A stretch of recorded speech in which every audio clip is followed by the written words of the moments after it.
বিসমিল্লাহির রহমানির রহিম। পরম করুণাময় ও অসীম দয়ালু আল্লাহর নামে শুরু। ومن أحسن قولا ممن دعا إلى الله وعمل صالحا وقال إنني من المسلمين.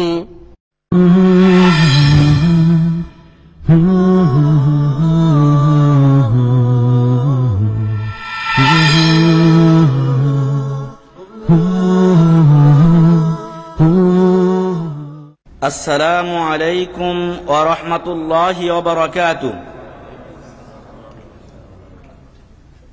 الحمد لله الذي هدانا للإسلام وما كنا لنهتدي لولا أن هدانا الله، والصلاة والسلام على أشرف الأنبياء والمرسلين نبينا محمد وعلى آله وصحبه أجمعين ومن تبعهم بإحسان إلى يوم الدين. أما بعد، فقد قال الله عز وجل في القرآن الحكيم: ومن يبتغي غير الإسلام دينا فلن يقبل منه وهو في الآخرة من الخاسرين. سورة آل عمران 85 নম্বর আয়াত। وقال تعالى في آية أخرى: ولقد أوحي إليك وإلى الذين من قبلك لئن أشركت ليحبطن عملك ولتكونن من الخاسرين. سورة الزمر 65 নম্বর আয়াত। وقال الرسول صلى الله عليه وسلم: من أحدث في أمرنا هذا ما ليس منه فهو رد. متفق عليه. যাবতীয় প্রশংসা গুণগান সিদ্ধশানা একমাত্র সেই মহামহিয়ান মহান রব্বুল ইজ্জাতের জন্য, যিনি আমাদেরকে আজকে বাদিশা ফজরুল ইসলাম মসজিদে কিছুদিনে কথা বলার ও শোনার সুযোগ করে দিয়েছেন। সেই আল্লাহর শুকরিয়া আদা করি, আলহামদুলিল্লাহ। শুকরিয়া আদা করি সেই আল্লাহর, যিনি আমাদেরকে ইসলামের হেদায়েত দিয়েছেন। আল্লাহর অসংখ্য বান্দা তারা কুফরিতে লিপ্ত রয়েছে, তাদের মধ্য থেকে আল্লাহ আমাদেরকে ইসলামের জন্য চয়ন করেছেন। এজন্য আল্লাহর শুকরিয়া আদা করি, আলহামদুলিল্লাহ।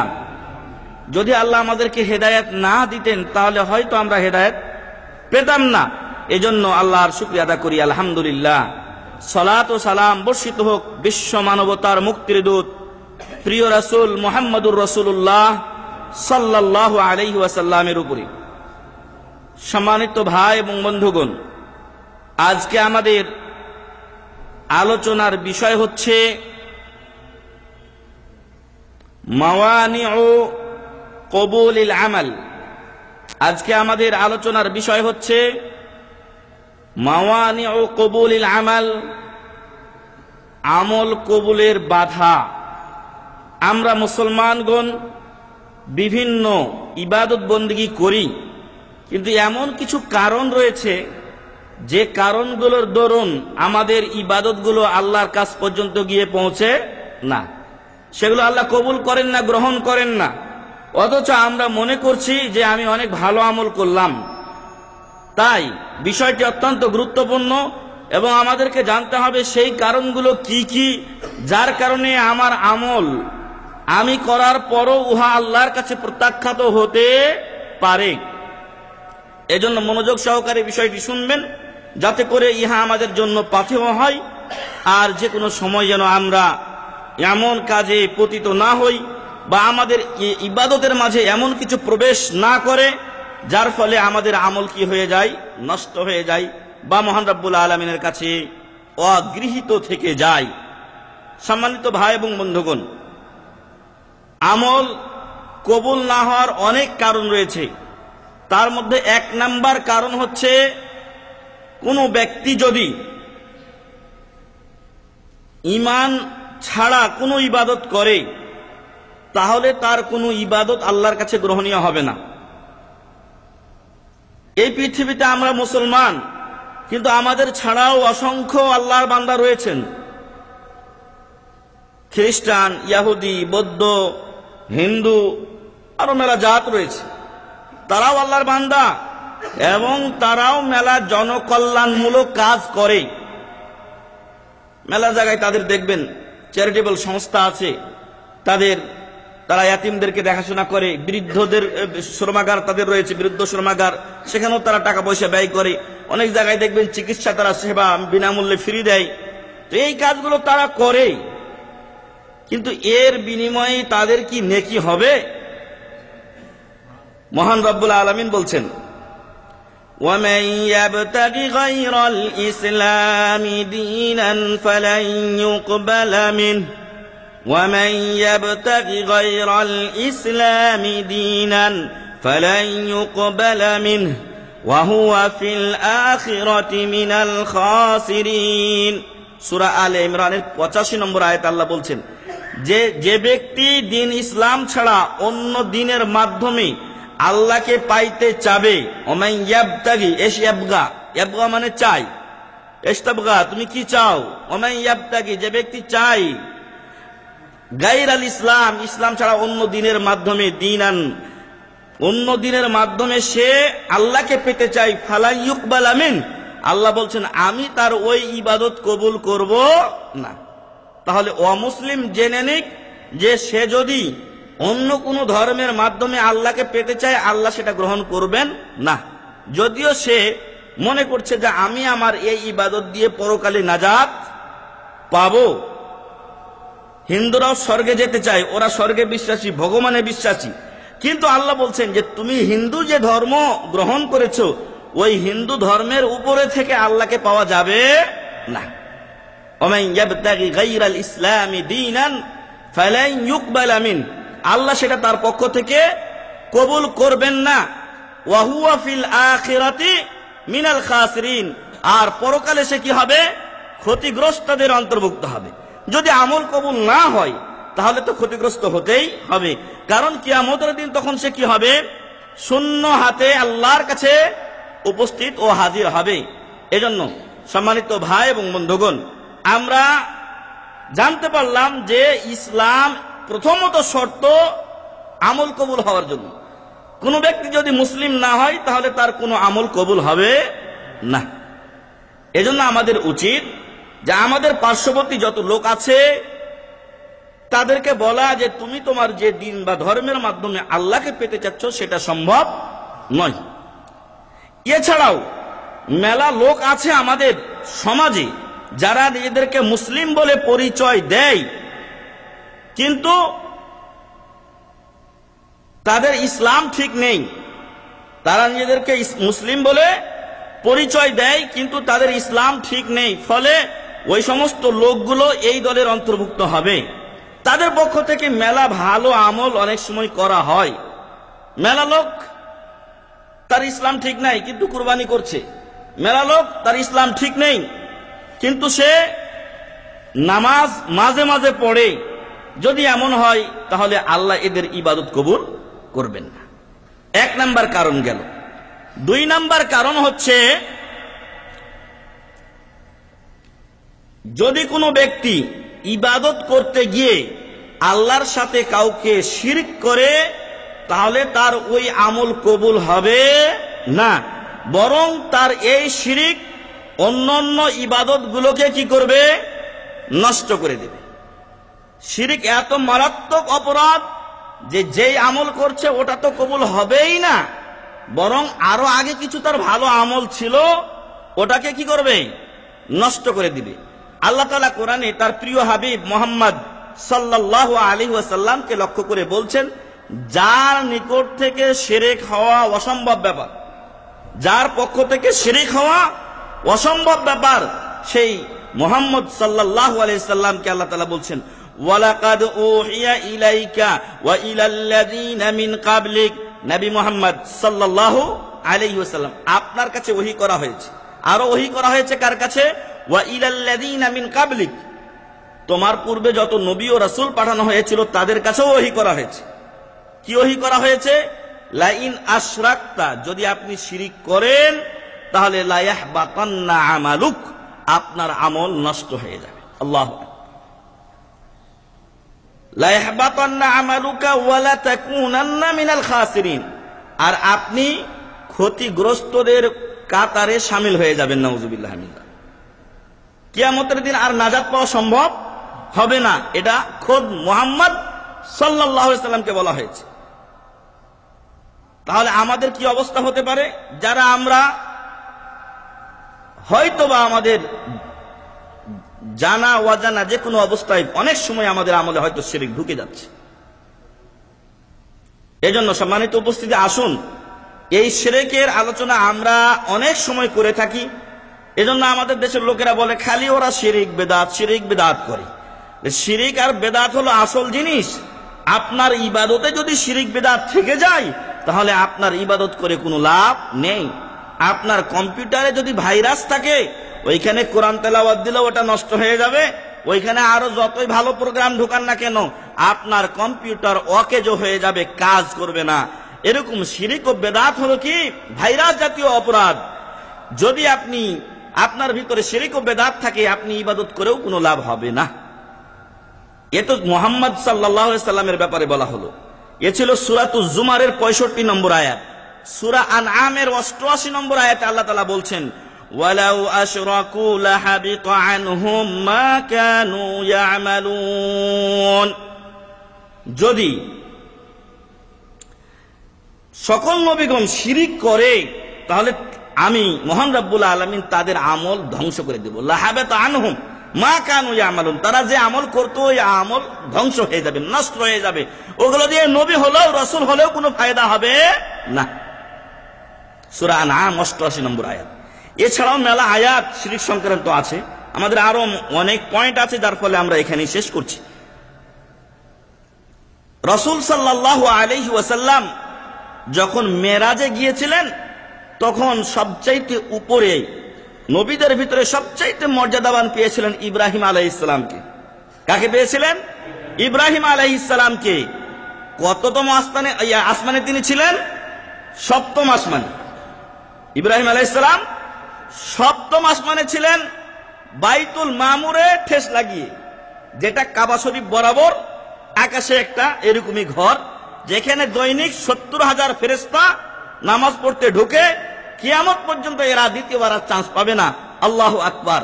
তাই আল্লাহ বলছেন, ওয়ামা ইয়ালামু জুনুদা রাব্বিকা ইল্লাহু, তোমার রবের সৈন্য সংখ্যা আল্লাহ ছাড়া কেউ জানেন না। কত এখন ফেরেশতা আপনি হিসাব করে দেখুন। তো আমি যে কথা বলছিলাম, সপ্তম আকাশে ইব্রাহিম আলাইহিস সালামকে দেখেছিলেন, যিনি হলেন আবুল আম্বিয়া, যিনি হলেন আবুল আম্বিয়া, নবীদের বাপ। কি উপাধি তার? নবীদের বাপ, আবুল আম্বিয়া। কিভাবে তিনি নবীদের বাপ? ওনার ছেলে হলেন ইসহাক। ওনার ছেলে কে? ইসহাক। উনি নবী ছিলেন। ইসহাক আলাইহিস সালাম নবী ছিলেন। ইসহাকের ছেলে ইয়াকুব, ইয়াকুব কি ছিলেন? নবী ছিলেন। মানে ছেলেও নবী আর ছেলের ঘরের নাতি। অনেক এলাকায় বলে ছেলের ঘরের নাতি, আর আমাদের দেশে আঞ্চলিক ভাষায় বলেন নাতি আর পোতা। যদি মেয়ের পক্ষে হয় তো নাতি বলে, ছেলের পক্ষে হলে পোতা বলে। অনেক এলাকায় ভাষাটা আছে। যাই হোক, তো ছেলের ছেলে উনিও নবী। ইয়াকুব আলাইহিস সালামের ছেলে হলেন ইউসুফ আলাইহিস সালাম, তিনিও একজন নবী। তাহলে গোটা গোষ্ঠীতে মেলা নবী, এজন্য তাকে কি বলা হয়েছে? আবুল আম্বিয়া। আরেক দিক দিয়ে ইসমাইল আলাইহিস সালাম, তার আরেক সন্তান, তিনিও কি নবী। আর ইসমাইল আলাইহিস সালামের বংশ থেকে আরেকজন নবী আগমন করেছেন, তিনি হলেন পৃথিবীর শ্রেষ্ঠ নবী, নবী মুহাম্মদুর রাসূলুল্লাহ সাল্লাল্লাহু আলাইহি ওয়াসাল্লাম। এই আবুল আম্বিয়া ইব্রাহিম আলাইহিস সালাম তিনি বলছেন, ওয়াজনুবনি ওয়া বানিয়া আন না'বুদাল আসনাম, মহান রব্বুল আলামিন তুমি আমাকে বাঁচাও, মহান রব্বুল আলামিন আমাকে বাঁচাও। ওয়াজনুবনি ওয়া বানিয়া, এবং আমার সন্তান সন্ততিদেরকে বাঁচাও। কোন জিনিস থেকে বাঁচাতে বলছেন? আন না'বুদাল আসনাম, আমরা যেন মূর্তি পূজা না করি। আল্লাহু আকবার। ইব্রাহিম আলাইহিস সালামের বাবা আজার মূর্তি তৈরি করে উনি বিক্রি করতেন। বাপের সাথে চরম যুদ্ধ লড়াই মূর্তি পূজা নিয়ে। আর আপনাদের ইতিহাস জানা যে ইব্রাহিম আলাইহিস সালাম সব মূর্তির ঘরে ঢুকে সব মূর্তিকে ভেঙ্গে চুরমার করে দিয়েছিলেন। সেই ইব্রাহিম আলাইহিস সালাম মূর্তি পূজা করবেন, কিন্তু তারপরও শিরকের ভয়ে ভীত হয়ে আল্লাহর কাছে দোয়া করছেন, ওয়াজুনুবনি ওয়া বানিয়া আন না'বুদাল আসনাম, আল্লাহ আমাকে আমার সন্তান সন্ততিদেরকে তুমি মূর্তি পূজা থেকে বাঁচিয়ে রাখো। আল্লাহু আকবার। ইব্রাহিম নাখি প্রখ্যাত তাবেঈ, সাহাবাদের পরে যাদের মর্যাদা, তিনি বলছেন ওয়ামান ইয়ামানুল বালা বাদা ইব্রাহিম আলাইহিস সালাম, ইব্রাহিম আলাইহিস সালামের পরে এই শিরকের ফিতনা থেকে কে আর নিরাপদ থাকতে পারে? আল্লাহু আকবার। এজন্য আমাদের নবী মুহাম্মদ সাল্লাল্লাহু আলাইহি ওয়াসাল্লাম দোয়া করতেন যে আল্লাহুম্মা ইন্নী আউযু বিকা মিন আন উশরিকা বিকা ওয়া আনা আ'লাম ওয়া আস্তাগফিরুকা মিন আন উশরিকা বিকা ওয়া আনা লা আ'লাম, বা এইভাবে শব্দগুলো এসেছে যে আমি জেনে শুনে তোমার সাথে শরীক করব তা থেকেও তোমার কাছে পানাহ চাই, আর যদি তোমার সাথে আমার অজান্তে শিরিক হয়ে যায়, আমি না জেনে তোমার সাথে শিরিক করে ফেলি, তাহলে তুমি আমাকে ক্ষমা করে দিও, সেখান থেকে আমি তোমার কাছে নাজাত চাই। আল্লাহু আকবার। এজন্য শিরিক অত্যন্ত মারাত্মক গুনাহ। শিরিক করলেন ওই অবস্থায় কেউ যদি দুনিয়া ত্যাগ করে, তাহলে সরাসরি কোথায় যাবে? জাহান্নামে চলে যাবে। আল্লাহ বলছেন ওয়া মান ইউশরিক বিল্লাহি ফাকাদ হারামাল্লাহু আলাইহিল জান্নাহ ওয়া মাওয়াহুন নার ওয়া মা লিয-যালিমিনা মিন আনসার। যে ব্যক্তি আল্লাহর সাথে শরীক করে, আল্লাহ তার জন্য জান্নাত হারাম করেছেন, তার স্থান হচ্ছে জাহান্নাম। কিয়ামতের দিন জালেমদের কোনো সহযোগিতাকারী থাকবে না। আর পৃথিবীর বুকে সবচাইতে বড় জুলুম হলো আল্লাহর সাথে শিরিক করা। জুলুমের সংজ্ঞা হলো যে কোনো জিনিসকে অপাত্রে রাখা। আর পৃথিবীর মধ্যে সবচাইতে বড় জিনিস হলো তাওহীদ, আল্লাহর ইবাদত বন্দেগী করা। আর ইহাকে যদি আল্লাহ ছাড়া অন্যের জন্য আপনি করেন, তাহলে সবচাইতে বড় জুলুম আপনি এই পৃথিবীর বুকে করলেন। যাই হোক, প্রথম বিষয় আমরা বলেছিলাম যে যদি কেউ ঈমান ছাড়া আল্লাহর ইবাদত করে, মুসলিম হওয়া ছাড়া আল্লাহর ইবাদত বন্দেগী করে, তাহলে ওই ইবাদত কবুল হবে না। এটা এক নাম্বার কথা। দুই নাম্বার হচ্ছে যদি আপনার ইবাদতে শিরিক থাকে, তাহলে ইবাদত ওটা তো বাতিল হবে, আরো যা ছিল গোষ্ঠী শুদ্ধা বাতিল করে দিবে। এজন্য সাবধান ও সতর্ক থাকুন, আমাদের ইবাদতে কোনো যেন শিরিক ঢুকে না যায়। তিন নাম্বার ইবাদত কবুলে বাধা হলো বেদাত করা। তিন নাম্বার ইবাদত কবুলে বাধা হলো কি? বিদআত করা। বেদাত জিনিসটা কি? ইহদাসু আমরিন ফিদ্দিন লাম ইয়াকুন আলা আহদি রাসূলিল্লাহি সাল্লাল্লাহু আলাইহি ওয়াসাল্লাম ওয়া আলা আহদি আসহাব। দিনের মাঝে এমন কিছু নতুন সংযোজন করা। দিনের মাঝে বেদাত যদি আপনাকে বলা হয় বেদাত জিনিসটা কি, তাহলে আপনি বলুন যে দিনের মাঝে এমন কিছু নতুন সংযোজন করা যা রাসূল সাল্লাল্লাহু আলাইহি ওয়াসাল্লামের যুগে বা তার সাহাবায়ে কেরামের যুগে ছিল না। অন্য ভাষায় যদি আপনি বলতে চান, তাহলে এভাবে বলতে পারেন যে বেদাত হলো ওই কাজ যা দলিলবিহীন দিন মনে করে করা হয়, দিনী বা ধর্মীয় কাজ মনে করে যেটাকে করা হয়, অথচ কোরআন ও হাদিস থেকে তার পক্ষে কোনো দলিল নেই, এমন কাজকে কি বলবো আমরা? বেদাত বলবো। এমনই একটি কাজ, এই যে রবিউল আউয়াল মাসের আজকে 29 তারিখ, এই রবিউল আউয়াল মাসের 12ই রবিউল আউয়ালে একটা কাজ আমাদের দেশের লোকেরা করেছে, ভারতীয় উপমহাদেশের লোকেরা করেছে, সেটা হলো ঈদে মিলাদুন নবী, যা 400 হিজরির পরে আবিষ্কৃত হয়েছে। যদি কেউ আমার দেশের লোক, ভারতীয় উপমহাদেশের লোক বলে যে আমি হানাফি, তাহলে আমি ওকে বলবো যে ইমাম আবু হানিফা রহমাতুল্লাহ আলাইহি থেকে তুমি একটা দলিল আমাকে সহিহ মতে দাও যে উনি মিলাদুন নবী পালন করেছেন। যদি 4 বার করে জিন্দা হয় আর মরে, তারপরও সে পারবে না। কেন পারবে না? কারণ ইমাম আবু হানিফা রহমাতুল্লাহ আলাইহি উনি সহিহ সুন্নাহর অনুসারী ছিলেন, আর ওনাদের জীবদ্দশায় 4 ইমামের কারো জীবদ্দশাতে এই মিলাদ ছিল না। ফলে মিলাদ করলে নেকি হয়। মিলাদ একটা এমন তরিকা যার মাধ্যমে মনে করা হয় যে এই পদ্ধতি হচ্ছে রাসূল সাল্লাল্লাহু আলাইহি ওয়াসাল্লামের উপরে সালাত ও সালাম পেশের পদ্ধতি। আল্লাহ তাআলা কোরআনে আয়াত নাযিল করেছেন, ইন্নাল্লাহা ওয়া মালাইকাতাহু ইউসাল্লুনা আলান নবী ইয়া আইয়ুহাল্লাযীনা আমানু সাল্লু আলাইহি ওয়া সাল্লিমু তাসলিমা। হে ঈমানদারগণ, তোমরা রাসূল সাল্লাল্লাহু আলাইহি ওয়াসাল্লামের উপরে সালাত ও সালাম পেশ করো। যখন এই আয়াত নাযিল হলো, তখন সাহাবায়ে কিরাম রাদিয়াল্লাহু আনহুম আজমাইন বললেন যে হে আল্লাহর রাসূল সাল্লাল্লাহু আলাইহি ওয়াসাল্লাম, আমরা তো তাশাহুদে আপনার উপরে সালাম পেশ করি, আত্তাহিয়াতু লিল্লাহি ওয়াস সালাওয়াতু ওয়াত তাইয়্যিবাতু আসসালামু আলাইকা আইয়ুহান নবী। আল্লাহ তাআলা বললেন সাল্লু আলাইহি ওয়া সাল্লিমু, তো সালাম তো হয়ে গেল এখানে, আসসালামু আলাইকা আইয়ুহান নবী। প্রত্যেক তাশাহুদে আমি আপনার উপরে এই তাশাহুদ সালাম পেশ করছি। রাসূল সাল্লাল্লাহু আলাইহি সাল্লামকে উনি সাহাবারা বললেন এটা তো আমল হয়ে গেল, আমরা সালাত দরুদ আপনার উপরে কিভাবে পাঠ করব? আল্লাহ রাসূল সাল্লাল্লাহু আলাইহি সাল্লাম বললেন তোমরা আমার উপরে যদি দরুদ পাঠ করতে চাও তাহলে বলো আল্লাহুম্মা সাল্লি আলা মুহাম্মদ ওয়া আলা আলি মুহাম্মদ কামা সাল্লাইতা আলা ইব্রাহিম ওয়া আলা আলি ইব্রাহিম ইন্নাকা হামিদুম মাজিদ। আল্লাহুম্মা বারিক আলা মুহাম্মদ ওয়া আলা আলি মুহাম্মদ কামা বারাকতা আলা ইব্রাহিম ওয়া আলা আলি ইব্রাহিম ইন্নাকা হামিদুম মাজিদ। এই দরুদে ইব্রাহিম রাসূল সাল্লাল্লাহু আলাইহি ওয়াসাল্লাম শিক্ষা দিলেন। তারপরে রাসূলের উপরে দরুদ অথবা সালাত ও সালাম পেশ বছরে মাত্র একবার। আপনি যাকে ভালোবাসেন তার কাছে যদি বছরে একবার ফোন দেন থাকবে ওই লোক? আপনার স্ত্রীকে আপনি ভালোবাসেন, আপনার প্রেমিকাকে, উদাহরণস্বরূপ বলতে হচ্ছে আপনার প্রেমিকাকে আপনি ভালোবাসেন, আর আপনি তার কোনো দিন খোঁজ নেন না, বছরে একবার ফোন দেন, আপনি সারা রাত কথা বলেন, ওই প্রেমিকা কি থাকবে? আরে 5 দিন 2 দিন 1 দিন, এখনকার দিনে একদিন কথা না হলে তুমি আমার খোঁজ নাও না, ভুলে গেছো ইত্যাদি। আর আপনি আমি যেই মহামানবটি না হলে হেদায়েত পেতাম না, যেই রাসূল না হলে আমি কাফের হয়তো থেকে যেতাম, সেই নবী মুহাম্মদ সাল্লাল্লাহু আলাইহি সাল্লামের ভালোবাসার দাবি করি, অথচ বছরে একদিন ইয়া নবী সালামু আলাইকা, ইয়া হাবিব সালামু আলাইকা। না, সত্যিকার মুসলিম যদি আপনি হন তাহলে দৈনিক অসংখ্যবার আপনি রাসূলের উপরে সালাত ও সালাম পেশ করবেন। সকালে 10 বার, বিকালে 10 বার। সকাল সন্ধ্যার জিকিরের অন্যতম একটা অংশ, সকালে 10 বার পড়বেন, বিকালে 10 বার দরুদে ইব্রাহিম পড়বেন। আপনি নামাজ পড়বেন, প্রত্যেক নামাজে আপনার শেষ বৈঠকে দরুদে ইব্রাহিম আছে, সাথে সাথে প্রত্যেক তাশাহুদ, একটা হোক 2টা হোক, প্রত্যেক তাশাহুদে আছে কি আসসালামু আলাইকা আইয়ুহান নবী।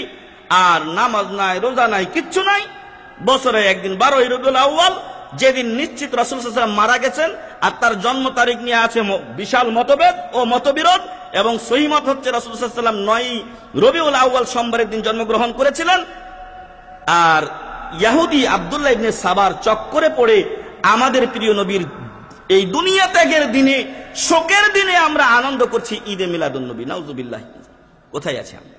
এই জন্য সম্মানিত ভাই এবং বন্ধুগণ, এটা হলো একটা উদাহরণ মতো, মেলা আলোচনা আছে, বলবো না। তো দিনের মাঝে নতুন কিছু সংযোজন যদি কোনো ব্যক্তি করে আর নবী মুহাম্মদ সাল্লাল্লাহু আলাইহি সাল্লামের তরিকা বাদ দিয়ে অন্য কারো তরিকায়, চিশতিয়া হোক, কাদেরিয়া হোক, নকশবন্দিয়া হোক, আহমদিয়া হোক, আর কোন তরিকা হোক, সেই তরিকায় যদি কেউ ইবাদত বন্দেগী করতে চায় তাহলে তার ইবাদত কবুল হবে না। বরং ইবাদত তো কবুল হবে না, এর চাইতে মারাত্মক হলো কি, ইবাদত তো বাদ গেল, পরিশ্রম করেছে, ইবাদত বাদ গেল।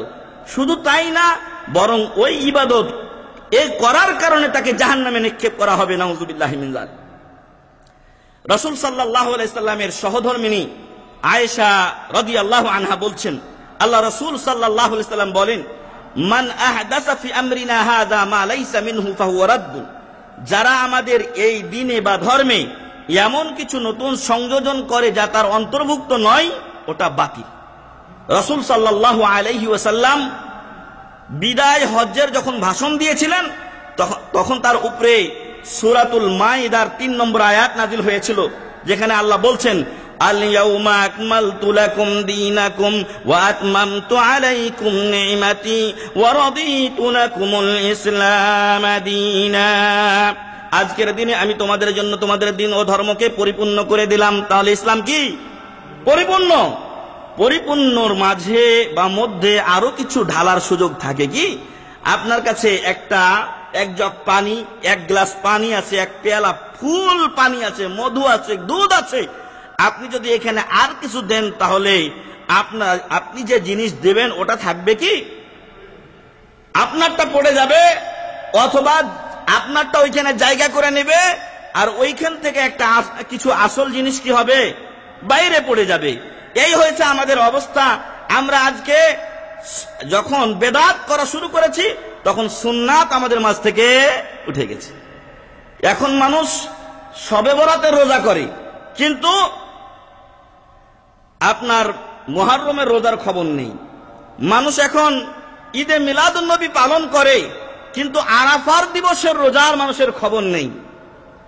আরাফার দিবসে রোজা রাখলে 2 বছরের গুনাহ মাফ হয়, মুহররমের গুনাহ পূর্বের 1 বছরের গুনাহ মাফ করে দেয়। এগুলো আমাদের দেশের মৌলভী সাহেবদের মুখ থেকে জীবনেও শোনা যায় না। এই জন্য আমরা বলবো যে আসুন আমরা বেদাতকে পরিত্যাগ করি, পরিহার করি, না বলি। বেদাত শুধু আপনার আমলকে কবুলে বাধা দেয় না, বরং আপনাকে জাহান্নামে নিয়ে যায়। মুসলিম শরীফে যেটুক বললাম ওটুক হচ্ছে বুখারী ও মুসলিমের রিওয়ায়াত।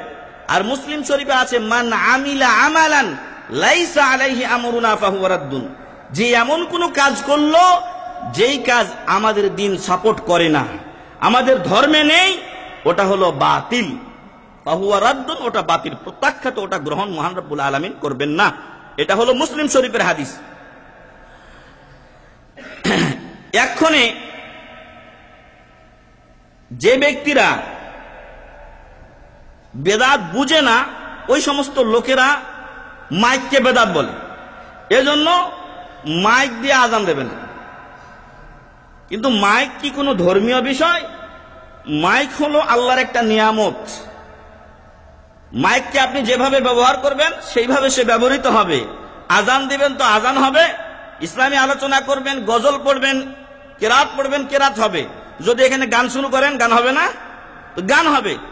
ঠিক ওই রকম টেলিভিশন হচ্ছে চাকুর মতো। ওই চাকু দিয়ে আপনি ফল টল কাটতে পারেন, আপনার তরকারি সবজি ইত্যাদি কেটে খেতে পারেন, আবার একটা মানুষকে আপনি হত্যা করতে পারেন। ওই রকম টেলিভিশন আপনি ভালো কিছু দেখতে পারেন, ভালো প্রোগ্রাম, পিস টিভি দেখতে পারেন। এছাড়াও ইসলামী এবং দিগন্ত টিভি ছিল আমাদের দেশে, এর সাথে এখনো কিছু আলোচনা আছে যেগুলো হয়, তো সেগুলো আপনি দেখতে পারেন। আবার এখানে নাচ গান, বেহায়াপনা অনেক কিছু হয়, সেগুলো আপনি দেখতে পারেন। অতএব এই টিভি বা মাইক বা এই জিনিসগুলো যেগুলো আধুনিক আবিষ্কার, এগুলো বেদাত নয়, কারণ এগুলো ধর্মীয় বিষয়ের সাথে সংশ্লিষ্ট নয়। মাইকে আজান দিলে 10 গুণ সওয়াব বেশি হবে বা 5 গুণ সওয়াব বেশি হবে, এটা কেউ আকীদা রাখে না, বিশ্বাস রাখে না। সওয়াবের নিয়তে মাইকে আজান দেওয়া হয় না, বরং এটা একটা সহুলত এনে দিয়েছে আমাদের জীবনে, যে বাইরে দাঁড়িয়ে উঁচা স্থানে, আগে রাসূল সাল্লাল্লাহু আলাইহি ওয়াসাল্লামের যুগে মাইক ছিল না, বেশ কিছুদিন পূর্বেও মাইক ছিল না। তখন মানুষেরা বাইরে গিয়ে একটা উঁচা জায়গাতে অনেক সময় ইট দিয়ে উঁচা করে ওই জায়গায় গিয়ে আজান দিত, এবং যার বেশি আওয়াজ উঁচা ওই লোকটাকে মুয়াজ্জিন হিসেবে গ্রহণ করা হতো। আর এই কথাগুলোই রাসূল সাল্লাল্লাহু আলাইহি সাল্লামের কাছে এসেছে যে যেই সাহাবী আজান স্বপ্নে দেখেছিলেন, ওই সাহাবীকে আল্লাহ রাসূল সাল্লাল্লাহু আলাইহি সাল্লাম বলেছিলেন যে আল্লিমহু বেলাল, আজানের শব্দগুলো বেলালকে শিখিয়ে দাও, কারণ বেলালের আওয়াজ দরাজ গলা, উঁচু গলা, অনেক দূরে পর্যন্ত যায়, তাই তিনি বেলালকে শিখিয়ে দিয়েছিলেন। কিন্তু বেলাল আজান কিন্তু স্বপ্নে দেখেননি। আবু মাহজুরা রাদিয়াল্লাহু আনহু উনি স্বপ্নে দেখেছিলেন উমর রাদিয়াল্লাহু আনহু, কিন্তু বেলালকে শিখিয়ে দিতে বলা হয়েছে কেন? যাতে উনি জোরে আজান দিতে পারেন। তো মাইকে আজান দেওয়া গুনার কাজ নয়। মাইকটা হলো আল্লাহর একটা নিয়ামত, ব্যবহার করবেন অতি সহজে। আপনি ওরকম না চিনলেও সহজে মেলা লোকের কাছে এলান, আজানের ঘোষণা, সালাতের ঘোষণা আপনি শুনিয়ে দিলেন। তো আসলে এগুলো ভুল বুঝ মানুষের, যে এটা বেদাত, অথবা ফ্যান বেদাত, লাইট বেদাত, মসজিদ বেদাত। এটা মসজিদ তো ছিল না রাসূল সাল্লাল্লাহু আলাইহি ওয়াসাল্লামের যুগে। ওনার মসজিদ কেমন ছিল? ওনার মসজিদের উপরে ছাদ ছিল আপনার খেজুরের পাতার, তাহলে কি আমরা ওইগুলো করবো এখন? না, আল্লাহ তাআলা আমাদেরকে নিয়ামত দিয়েছেন, আমরা নিয়ামতের সদ্ব্যবহার করব, অপব্যবহার আমরা করব না। বলছিলাম যে ইবাদত কবুলে দ্বিতীয় নাম্বার বাধা হলো বেদাত করা, এবং নবী মুহাম্মদুর রাসূলুল্লাহ সাল্লাল্লাহু আলাইহি ওয়াসাল্লামের ক্যাটাগরিতে ইবাদত না করা। আপনি আমার ক্যাটাগরিতে করেন, অন্য কারো ক্যাটাগরিতে করেন, বিভিন্ন তরিকার কথা বলেছি সেগুলোতে করেন, ইবাদত কবুল হবে না যদি ওটা নবী মুহাম্মদ সাল্লাল্লাহু আলাইহি ওয়াসাল্লামের সাথে না মেলে। আপনার কোম্পানি আরেক কোম্পানির কাছে কন্ট্রাক্ট নিয়েছে যে কোনো একটা জিনিস সে তৈরি করে দেবে, তার মাপ হলো 2 ইঞ্চি। একটা জিনিস তৈরি করে দিবে যার মাপ হলো 2 ইঞ্চি, আর যেই কোম্পানি নেবে ওই নিয়ে গিয়ে আবার ওটা 2 ইঞ্চি জায়গাতে সেট করবে। এখন আপনি করলেন কি, 2 ইঞ্চির জায়গায় 2.25 ইঞ্চি করে দিয়েছেন। আপনাকে যে মাপ দেওয়া হয়েছে সেটা হলো 2 ইঞ্চি, আর আপনি এটা 2.25 ইঞ্চি করে তৈরি করেছেন। আর ওই লোক যেখানে গিয়ে সেট করবে ওটার মাপ কত? 2 ইঞ্চি। তাহলে এখন আপনি যে মালগুলো তৈরি করলেন, অর্ডার যে কোম্পানি দিয়েছে তারা নেবে কি? নেবে না। কেন নেবে না? কারণ ও নিয়ে ওর কোনো ফায়দা নেই, ওইখানে 2.25 ইঞ্চি খাটবে না। আপনি আর কোম্পানির লোকদের পরিশ্রম গেল, সাথে সাথে আপনি যে টাকা ইনভেস্ট করেছেন এর পিছনে সেটাও কিন্তু গোল্লাই গেল, আর আপনার মালও বিক্রি হলো না। ওই রকম আমরা যদি ইবাদত এমন ভাবে করি যে ইবাদত নবী মুহাম্মদ সাল্লাল্লাহু আলাইহি ওয়াসাল্লামের তরিকার সাথে মিলেনি, তাহলে আপনার ইবাদতও পণ্ড হবে আর আপনার শ্রম তো গেলই। 3 নম্বরে এই কাজের জন্য আপনাকে কিয়ামতের দিন জাহান্নামে যেতে হবে। কিছু লোক বলে যে বেদাত 2 প্রকার, বেদাতে হাসানা এবং বেদাতে সাইয়া। কিভাবে জাহান্নামে যেতে হবে আমি এরপরেই বলবো। কিছু লোক বলে যে বেদাত 2 প্রকার, হাসানা আর সাইয়া, ভালো বেদাত আর মন্দ বেদাত। আর ভালো দিয়ে শবে বরাত, ঈদে মিলাদুন নবী, শবে মেরাজ, এ থেকে শুরু করে যা ওদের দরকার, দোকানের মিলাদ, অথবা গাড়ি হইছে গাড়ির মিলাদ, অথবা আরো কিছু উদ্বোধন করবে বাড়ির মিলাদ। এখন সবারই মিলাদ মানে জন্মবার্ষিকী পালন হচ্ছে, নাউজুবিল্লাহি মিন যালিক। এই জন্য সম্মানিত ভাই এবং বন্ধুগণ, যারা বেদাতে হাসানা বলে ওদের কাছে কোনোদিন বেদাতে সাইয়া পাওয়া যায়নি। সব হাসানা, কারণ ওগুলো ওদের করা দরকার, এই জন্য এরা এটাকে হাসানা বলে। আর আল্লাহ রাসূল সাল্লাল্লাহু আলাইহি ওয়াসাল্লাম কি বলছেন? প্রত্যেক জুমার দিন খতিব সাহেবের কাছে কি শুনেন আপনারা? কুল্লু বেদাতিন দলাল, কুল্লু মুহদাসাতিন বিদআ, ইসলামের মাঝে নতুন যেগুলো কাজ ওগুলো বেদাত, ওয়া কুল্লু বেদাতিন দলালা, আর প্রত্যেকটা নতুন কাজ বা বেদাত হলো গুমরাহি। তাহলে হাসানা বা সাইয়া নয়, প্রত্যেক বেদাত হলো গুমরাহি। ওয়া কুল্লু দলালাতিন ফিন্নার, আর প্রত্যেক গুমরাহির পরিণাম হলো কোথায়? জাহান্নাম, নাউজুবিল্লাহি মিন যালিক। তাহলে যে ব্যক্তি রাসূলের তরিকা না মেনে অন্যের তরিকায় জিকির আজকার করে, অন্য কোনো ইবাদত করে, তার পরিণাম কি? জাহান্নাম। আমাদের দেশে মহান রব্বুল আলামিন বলছেন, উদউ রাব্বাকুম তাদাররুআন ওয়া খুফিয়া, তোমরা তোমাদের রবকে ডাকো বিনয় নম্রতা সহকারে, কাকুতি মিনতি সহকারে, আর খুফিয়া মানে গোপনে, গোপনে ডাকতে বলছেন আল্লাহকে।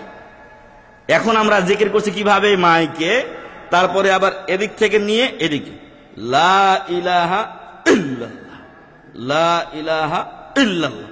তো আর এক পীর সাহেব দেখছে যে এর সাথে তো আমার মিলা যাবে না, তখন ও এদিক থেকে লা ইলাহা ইল্লাল্লাহ, তো ও এদিকে শুরু করলো। এরকম মেলা ধরনের আছে, যদি আপনি জিয়ারত করেন এদের সেন্টারগুলো, পেয়ে যাবেন কত হাজার মানে ধরন, আল্লাহু আলাম। গতকালকে আমি ওই মিনা ইমামতে ছিলাম, তো ওইখানে এই ঈদে মিলাদুন নবীর ব্যাপারে ভাইয়েরা প্রশিক্ষণ নিচ্ছিল, মানে একটা আলোচনা শেখার জন্য। তো ও একজন ভাই বললেন যে তার বাড়ির পাশে মাজার ছিল, ও কোনোদিন যায়নি। তো একদিন ঈদে মিলাদুন নবীর সবাই তারে নিয়ে গেল। যাওয়ার পর দেখছে যে এক জায়গায় নারীদের ড্যান্স হচ্ছে, আর ড্যান্সের চলে চলে জিকিরও করছে, আর আরেক দল জিকির করছে কিভাবে? ইল্লাল্লাহ ইল্লাল্লাহ ইল্লাল্লাহ। এই ধরন কি নবী মুহাম্মদ সাল্লাল্লাহু আলাইহি ওয়াসাল্লাম দিয়েছেন? আজ কোথায় আমরা মুসলিমরা? এগুলো সবই হচ্ছে বেদাতের কারণে। বেদাত যদি কেউ করে তাহলে তার ওই আমল তো বাতিল হয়, বরং ইহা তাকে জাহান্নামে নিয়ে যায়। তার দলিল আমরা বললাম যে কুল্লু দলালাতিন ফিন্নার, এটা হাদিসের একটা অংশ। তারপরে রাসূল সাল্লাল্লাহু আলাইহি ওয়াসাল্লাম বলেছেন যে আনা ফারাতুকুম আলাল হাউজ, আমি তোমাদের পূর্বেই হাউজে কাউসারের কাছে গিয়ে হাজির থাকব।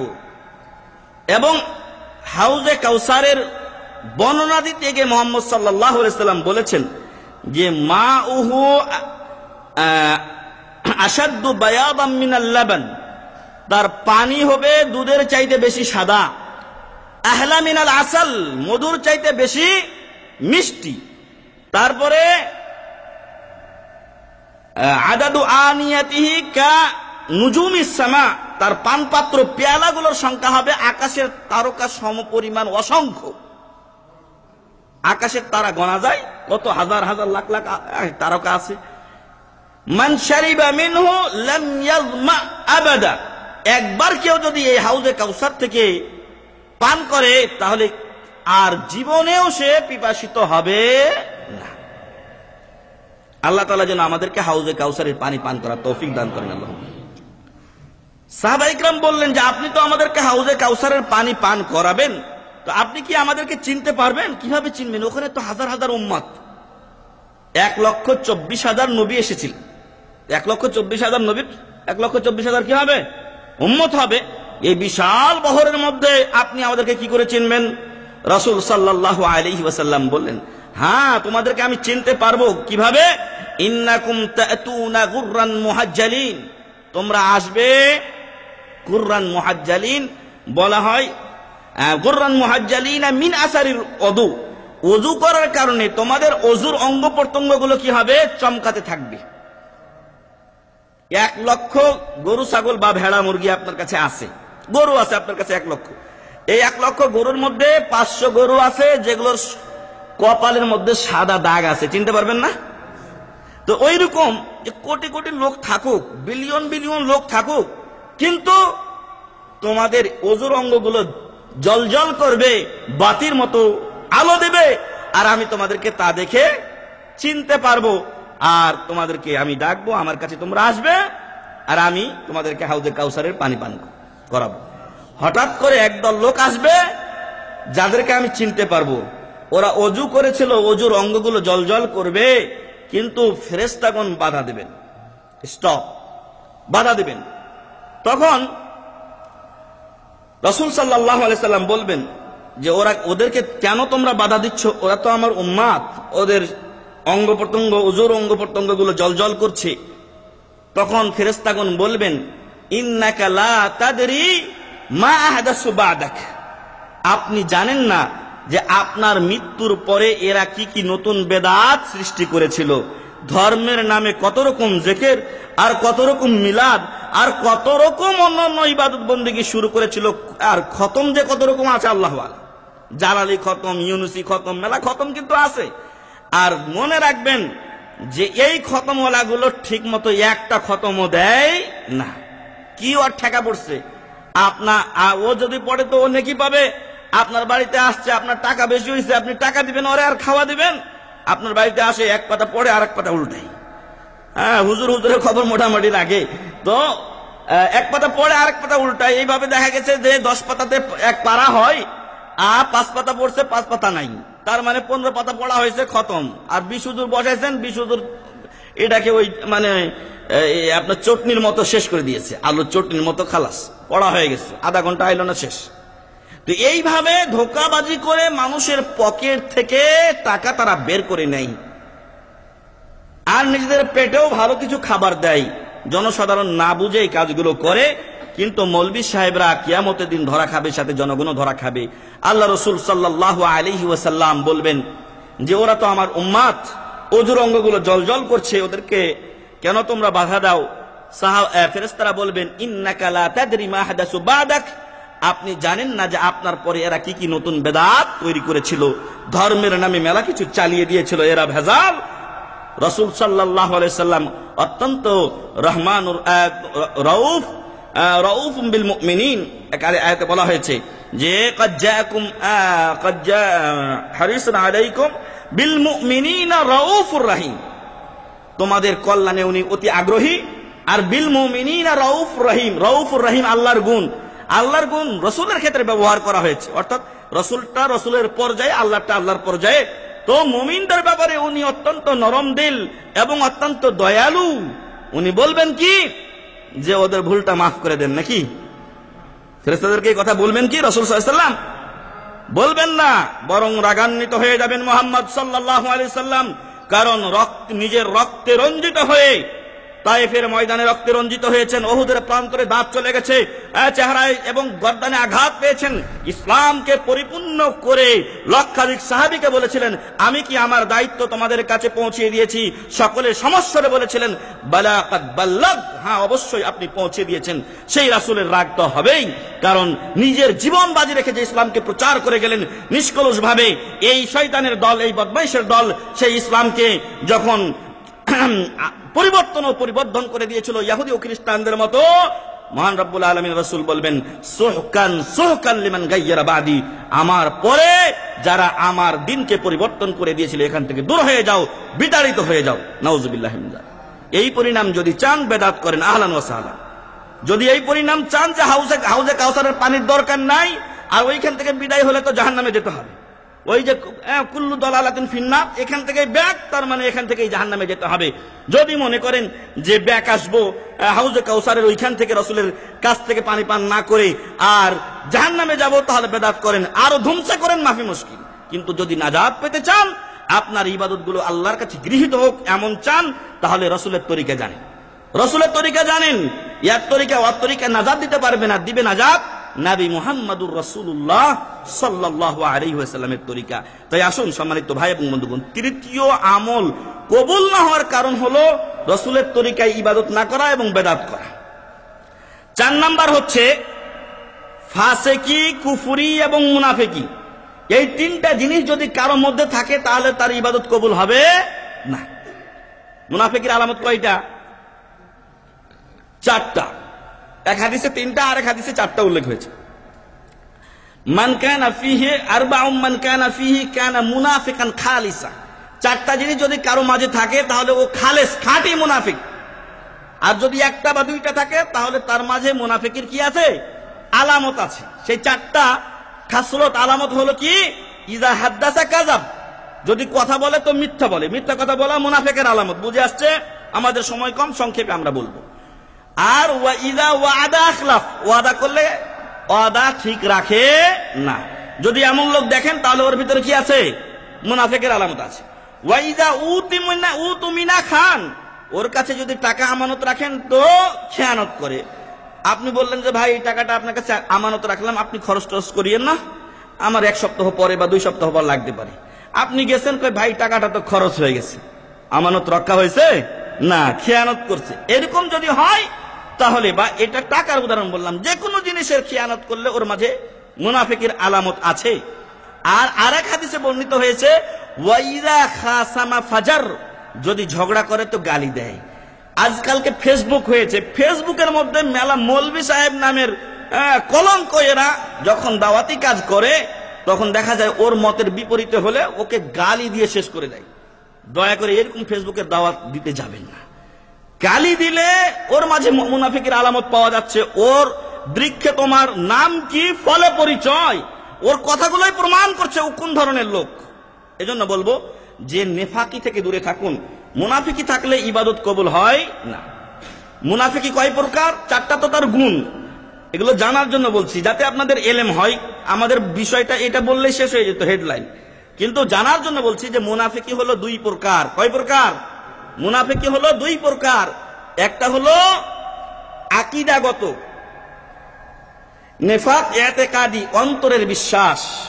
অন্তরের যেই মুনাফিকি, এটা হলো কি?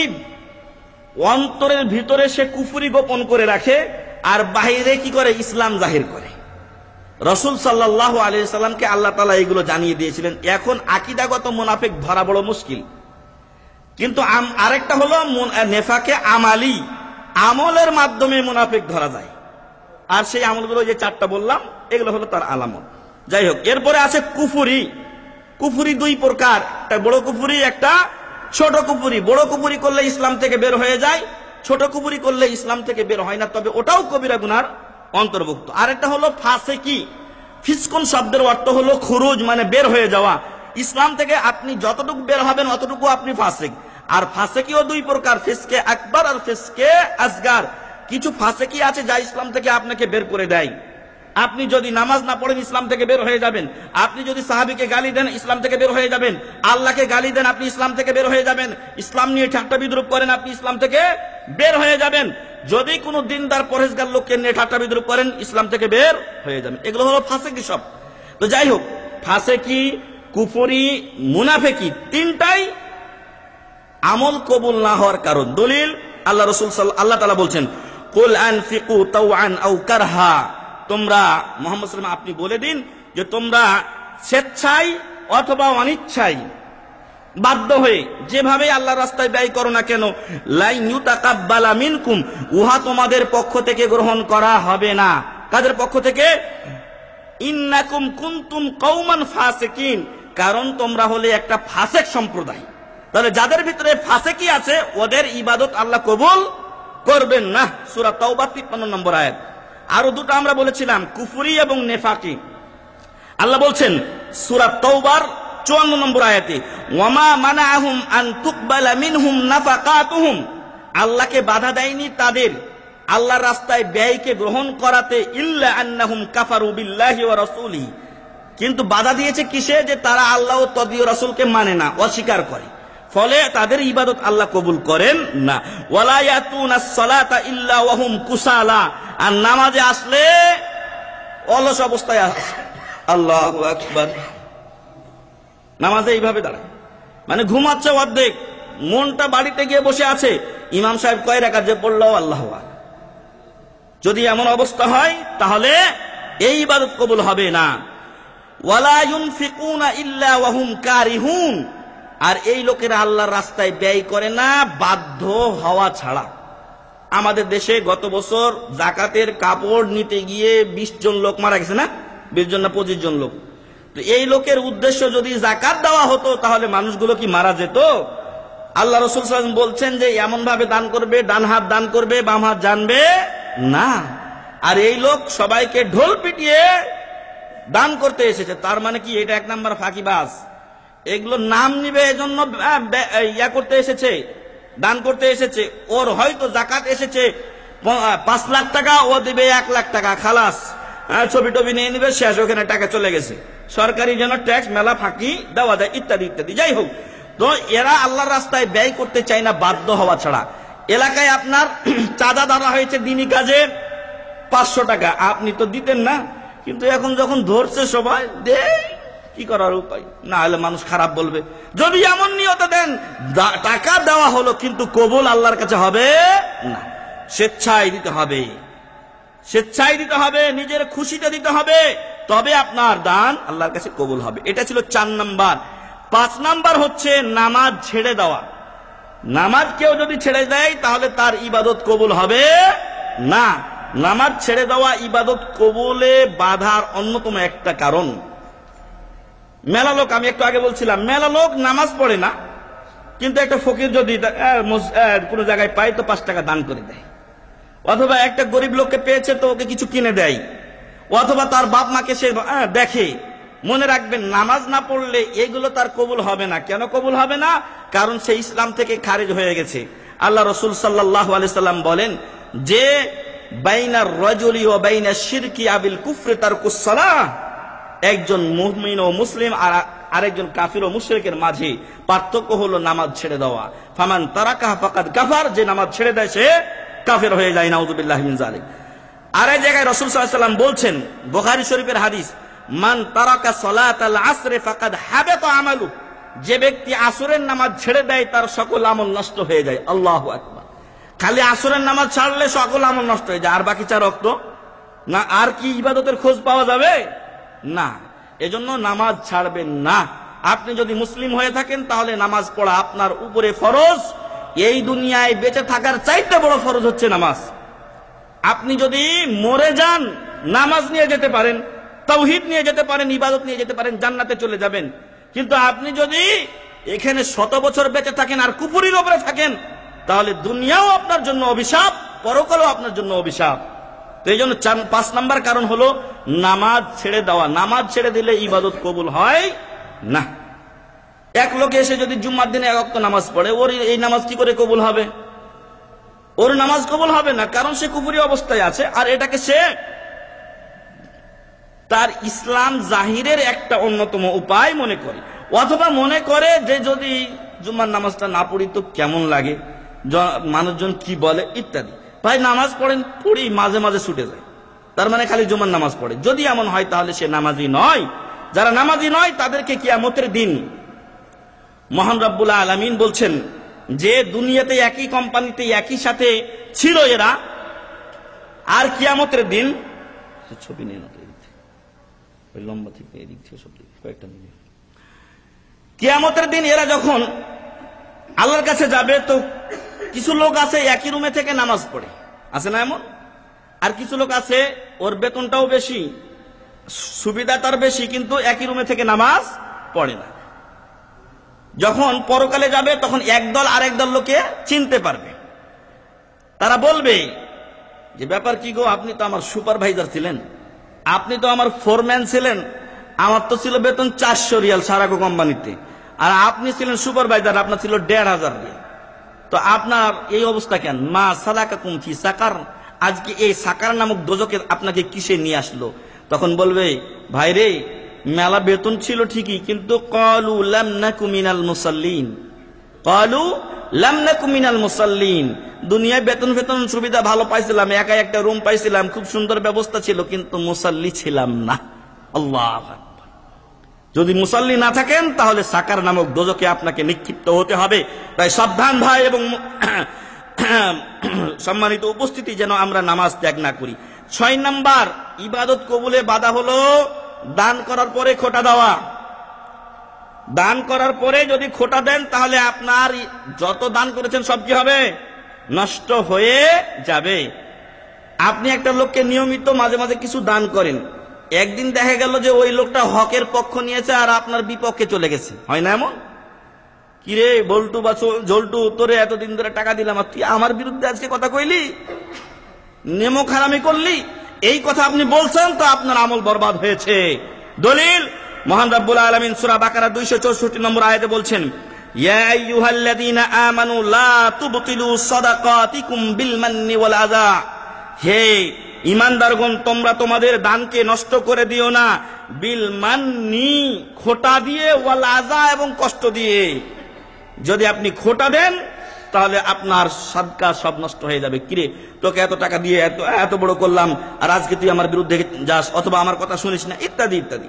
এইভাবে কাউকে যদি কষ্ট দেন আর খোটা দেন তাহলে আপনার ওই সাদকা নষ্ট হয়ে যাবে, কবুল হবে না। 7 নাম্বার ইবাদত কবুলে বাধা হলো দ্বীনি আমল, উদ্দেশ্য হলো দুনিয়াবি। দ্বীনি আমল উদ্দেশ্য কি? দুনিয়াবি। দ্বীনি আমল দিয়ে আমি দুনিয়া যদি কামাতে চাই তাহলে আমার ওই ইবাদত আল্লাহ কবুল করবেন না। ইমাম সাহেব যদি এজন্য ইমামতি করেন যে এটা দ্বীনি কাজ, ধর্মীয় কাজ, এতে আমার নেকি হবে, বরং আমার পিছনে যত লোক নামাজ পড়বে তাদেরও সওয়াবের একটা ভাগ আমার আমলনামায় লেখা হবে। মানুষজনের আমি ইমামতি করলাম, একটা দ্বীনি ধর্মীয় কাজের আঞ্জাম দিলাম, আল্লাহর কাছে আমি মর্যাদা পাবো, আহলান ওয়া সাহলান। কিন্তু যদি এমন হয় যে উনি ইমামতি করেন শুধু কি জন্য? টাকার জন্য, টাকা যা ভাগ্যে আছে ওটা আসবেই আসবে, কিন্তু টাকাই হলো উদ্দেশ্য, টাকা হলো উদ্দেশ্য, ফলে তার নেকি হবে না। আমার ওস্তাদ বলেছিলেন যে একজন মুয়াজ্জিন আজান দেওয়ার পরে একামত দিছে, আজানও দিছে, একামতও দিছে, একামত দেওয়ার পরে চলে যাচ্ছে। ও কয়, কিরে ভাই, তুই একামত দিলি, তুই নামাজ পড়বি না?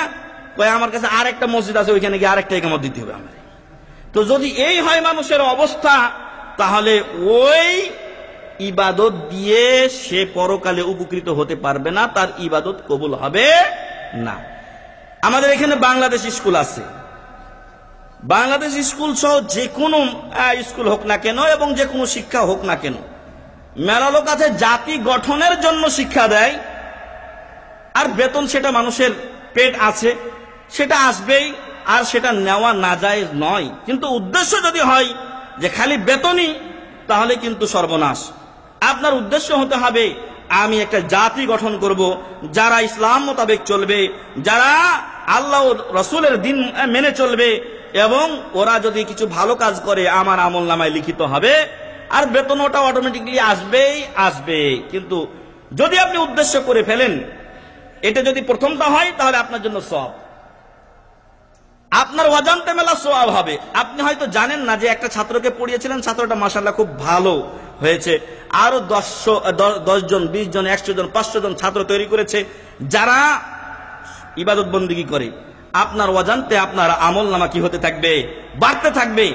কিন্তু আপনি যদি উদ্দেশ্য করেন শুধু টাকা, তাহলে ওগুলো তো কিছু পাবেনই না, আর আপনার আমল বা ইবাদত কবুল হবে না। মহান রব্বুল আলামিন বলছেন, মান কানা ইউরিদুল হায়াতাদ দুনিয়া ওয়া জিনাতাহা, যে ব্যক্তি দুনিয়ার জিন্দেগি চায়, তার সৌন্দর্য চায়, নুওয়াফি ইলাইহিম আ'মালাহুম ফিহা ওয়া হুম ফিহা লা ইউবখাসুন, আমরা মহান রব্বুল বলছেন আমি তাদেরকে এই দুনিয়ায় তাদের আমলের পরিপূর্ণ বদলা দিয়ে দেব এবং এখানে তাদের কোনো ঘাটতি করা হবে না।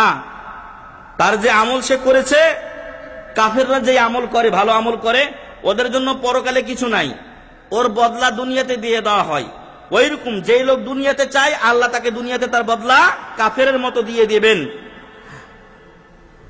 আর পরকালে এই লোকের অবস্থা কি হবে?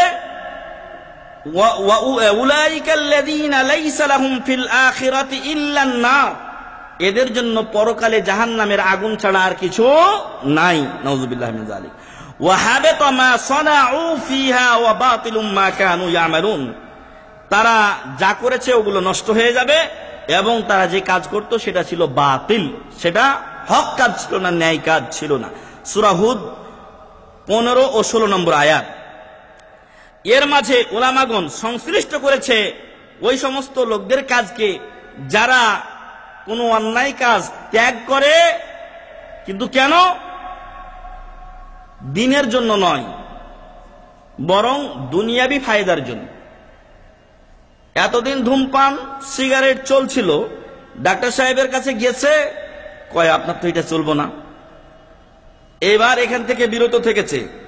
যদি এমন হয় তার উদ্দেশ্য, তাহলে কোনো নেকি সে পাবে না। এই যে ধূমপান থেকে বিরত থাকার সওয়াব সে পেত যদি আল্লাহর ভয়ে সে এটা ত্যাগ করত। কিন্তু যেহেতু সে ডাক্তারের কথাই দুনিয়াবি ফায়দার জন্য, দুনিয়াতে বাঁচার জন্য, সুস্থ থাকার জন্য ত্যাগ করেছে, তাই তার কোনো নেকি হবে না। অথবা সে কি করেছে? কিছু টাকা পয়সা এক জায়গায় দান করেছে। কেন? যাতে করে এর মাধ্যমে অন্যদিন আরো কিছু বড় ফায়দা সে পেতে পারে। আজকে যদি এক জায়গায় 10 টাকা না দেয়, তাহলে আরেকদিন হয়তো তাকে সে 20 টাকা পাবে না। যদি এমনটি হয়, তাহলে এটাও এই দলের অন্তর্ভুক্ত হবে যে তার ওই ইবাদত কবুল হবে না, কারণ তার নিয়তে কি আছে? গড়মিল আছে এবং তার উদ্দেশ্য সঠিক নয়। আর রাসূল সাল্লাল্লাহু আলাইহি ওয়াসাল্লাম বলছেন, ইন্নামাল আ'মালু বিন্নিয়াত, যেমন আপনি নিয়ত করবেন সে অনুযায়ী আপনাকে ফল দেওয়া হবে। এর সাথে আমরা যুক্ত করতে চাই 3 ব্যক্তির ঘটনা, যা সহিহ মুসলিমে বর্ণিত হয়েছে, যে রাসূল সাল্লাল্লাহু আলাইহি সাল্লাম বলেন, কিয়ামতের দিন সর্বপ্রথম হিসাব না হবে 3 ব্যক্তির। কয় ব্যক্তির? 3 ব্যক্তির। একজন বক্তা, বড় আলেম, আর একজন বড় মুজাহিদ, আর একজন বড় দানশীল, হাতেম তাই, দানবীর। আল্লাহ তাআলা এদের সবাইকে ডাকবেন। সংক্ষিপ্ত কথা, সবাইকে ডেকে আল্লাহর নিয়ামতের কথা স্মরণ করিয়ে দিবেন। মাওলানা সাহেব, আপনাকে আমি অনেক এলেম দিয়েছিলাম। মুজাহিদ সাহেব, আপনার শরীরে আমি অনেক শক্তি দিয়েছিলাম, আপনাকে জওয়ান করেছিলাম। আর দানশীল সাহেব বা দানবীর সাহেব, আপনাকে মেলা টাকা পয়সা দিয়েছিলাম, সম্পদ দিয়েছিলাম, তোমরা এগুলো দিয়ে কি করেছো আমার জন্য? মাওলানা সাহেব বলবেন, বাংলার এমন কোন প্রান্তর রাখি নাই মহান রব্বুল আলামিন যে আপনার এই দিনের দাওয়াত আমি দেই নাই। মুজাহিদ বলবে, আপনার দিনের জন্য যুদ্ধ করতে করতে আমি শহীদ হয়ে গেছি। দানশীল বলবে, এমন কোন কল্যাণের পথ আমার জানা ছিল না যেই পথে আমি ব্যয় করি নাই, এমনকি আমার টাকা পয়সা শেষ করে দিয়েছি দান করতে করতে। মহান রব্বুল আলামিন 3 জনকেই বলবেন কাযাবত। 3 জনকে কি বলবেন? কাযাবত, মিথ্যা বলছো তোমরা। আলেম সাহেব, আপনি ওয়াজ করছিলেন প্রসিদ্ধি পাওয়ার জন্য, এক নামে বাংলার লোক আপনাকে চিনবে, অথবা যে দেশের লোক আপনাকে চিনবে, সবাই আপনার নাম সুনাম করবে, সুখ্যাতি আপনার ছড়িয়ে পড়বে দিক বিদিকে, এজন্য আপনি ওয়াজ করতেন। এখন তো এর চাইতে ভয়াবহ অবস্থা, যদি 20,000 টাকা না দেন তো আর ওয়াজে যাবে না। রাসূল সাল্লাল্লাহু আলাইহি সাল্লাম কি টাকা নিয়ে ওয়াজ করতেন নাকি? কোন জায়গায় আছে যে রাসূল সাল্লাল্লাহু আলাইহি সাল্লাম টাকা নিয়ে ওয়াজ করেছেন? কিন্তু এখন মানুষকে চলতে হয়, এলাকার লোক এত পাগল নয় যে হুজুর আসছে আর তারে খালি ফেরত দেবে। কিন্তু হতভাগা কিছু মৌলভী সাহেব আছে যে 2000 টাকা যদি এলাকার গরিব লোকেরা কম দেয়, ছুঁড়ে ফেলে দেয়, মনে রাখবেন এই ওয়াজের মাধ্যমে সে দুনিয়াতে টাকা পেতে পারে, আখিরাতে সে কিছু পাবে না। আপনি যাবেন, এলাকার লোকের যা একটা সম্মানী আপনার বরাবর, আপনার ইজ্জত বরাবর, কদর বরাবর আছে, তারা অবশ্যই আপনাকে দেবে। কিন্তু এই জন্য আপনি কন্ট্যাক্ট করবেন 20,000 হলে যাব, 30,000 হলে যাব, না হলে যাব না। যদি এমনটি হয় তাহলে আপনি আল্লাহর দিন প্রচারের জন্য দুনিয়াতে টাকা নিয়ে এলেন না, আখিরাতে আপনার জন্য কিছু থাকবে না। এই জন্য ইখলাস ঠিক করতে হবে। ইখলাসের কথা আমরা শেষে বলবো ইনশাআল্লাহ। তো আলেম সাহেবকে আল্লাহ বলবেন যে মিস্টার, আপনি তো নামের জন্য করেছিলেন, বাংলার যখন আপনাকে এক নামে এই নামে চিনেছিল, ওটা আপনি দুনিয়াতে পেয়ে গেছেন। যা আপনি চেয়েছিলেন দুনিয়াতে সেটা পেয়ে গেছেন, আমার কাছে আপনার জন্য কিছু নেই। ও ফেরেশতারা, একে পাটা উপর দিকে করে নাকের ও মুখের উপরে ভর করে জাহান্নামে নিক্ষেপ করো। ফেরেশতাগণ তাই পালন করবেন, কারণ ফেরেশতারা আল্লাহর অবাধ্য হন না। নাউযুবিল্লাহি মিন যালিক। এ হলো এক প্রকার লোক। আরেক প্রকার লোক বা আরেক দ্বিতীয় ব্যক্তি হচ্ছে মুজাহিদ। আল্লাহ তাআলা তাকে বলবেন, তোমাকে তো অনেক শক্তি দিয়েছিলাম।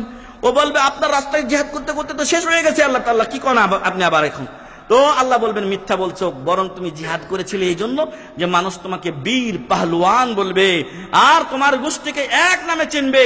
এই ছিল তোমার উদ্দেশ্য, তোমাকে দুনিয়াতে বীর বাহাদুর বলা হয়েছে।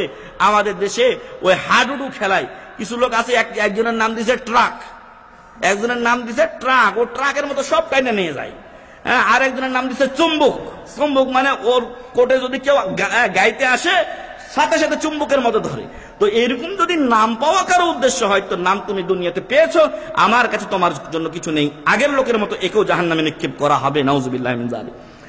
দানশীলকে বলা হবে, একই কথা সে বলবে, আপনার পথে আমি ব্যয় করেছি, শেষ করে দিয়েছি আমার সম্পদ। তখন মহান রব্বুল আলামিন বলবেন, মিথ্যা বলছো, বরং তুমি এজন্য দান করেছিলে যে তোমাকে যেন মানুষ দানশীল বলে, দানবীর বলে, ভালো বলে চেনে। ফাকাদ কিল, দুনিয়াতে বলা হয়ে গেছে। আল্লাহ বলবেন যে ওকেও আগের দুই ব্যক্তির মতো জাহান্নামে নিক্ষেপ করো, তাই করা হবে। নাউযুবিল্লাহি মিন যালিক। তাহলে দিনের কোন আমল দিয়ে যদি দুনিয়া আপনি উদ্দেশ্য করেন, তাহলে আপনি দুনিয়া পেতেও পারেন, নাও পারেন। কারণ দুনিয়া ভাগ্যে থাকলে আসবে, না থাকলে আসবে না। কিন্তু পরকাল মিলবে না, আর আমলও কবুল হবে না। তাই সাবধান থাকেন যে আপনি উপরে দেখাচ্ছেন একরকম, তলে তলে নিয়ত আর একরকম যদি হয়, তাহলে আপনার ইবাদত কবুল হবে না। কিন্তু আপনি কাজ ঠিকই করছেন, ওই একই কাজ করছেন, কিন্তু নিয়তের কারণে আপনার কি হবে? সব কোনটার পাবেন, কোনটার পাবেন না, বরং কাল হয়ে দাঁড়াবে। 8 নাম্বার বিষয় হলো যে কোন ব্যক্তির প্রতি যদি জুলুম করা হয়, হুকুকুল ইবাদ, বান্দার হক অধিকার খর্ব করা হয়, তাহলে আপনার ইবাদত কবুল হবে না। বা কিছু ইবাদত কবুল হলেও পরকালে উক্ত ইবাদত যার আপনি হক মেরেছেন তাকে দিয়ে দিতে হবে। মহান রব্বুল আলামিন বলছেন, ইন্নাকা মাইয়িতুন ওয়া ইন্নাহুম মাইয়িতুন। মুহাম্মদ সাল্লাল্লাহু আলাইহি ওয়াসাল্লাম, আপনি মারা যাবেন, কাফিররাও মারা যাবে। সুম্মা ইন্নাকুম ইয়াউমাল কিয়ামাতি ইনদা রাব্বিকুম তাখতাসিমুন। তারপরে কিয়ামতের দিন তোমরা তোমাদের রবের কাছে ঝগড়া বিবাদ করবে। কি ঝগড়া বিবাদ করবে? তোমাদের অধিকার নিয়ে, তোমাদের অধিকার নিয়ে, কার কি টাকা পয়সা মেরেছে, কি করেছে, ওগুলো নিয়ে ঝগড়া করবে।